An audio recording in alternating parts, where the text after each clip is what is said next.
আজকে কথা বলবো নারীদের কোন অংশে সবচেয়ে বেশি যৌন অনুভূতি বা যৌন তৃপ্তি রয়েছে বা কোন অংশগুলো সবচেয়ে বেশি স্পর্শকাতর। আমরা জানি যে যে অংশগুলি সবচেয়ে বেশি স্পর্শকাতর হয়ে থাকে সেই অংশগুলোতে আসলে হচ্ছে দেখা যায় যে সবচেয়ে বেশি যৌন উত্তেজনা কাজ করে। নারীদের ক্ষেত্রে যদি আসি সেই ক্ষেত্রে পুরুষদের মতো নারীদের শরীরে যেমন নারীর জননাঙ্গের যে একটি অংশ রয়েছে এবং এটি কিন্তু হচ্ছে স্ত্রীর বা নারীর শরীরের বাহিরে বা বাহ্যিক দিকে এটা অবস্থান করে থাকে এবং এটি হচ্ছে মূলত ক্লাইটোরিস।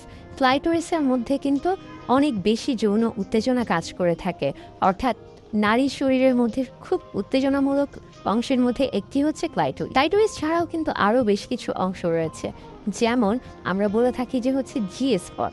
জি স্পটটা আসলে কি? জি স্পটটা হলো মূলত আমরা যদি বাহির থেকে চিন্তা করে থাকি নারীর যে জননাঙ্গ রয়েছে, তাহলে বাহিরে অর্থাৎ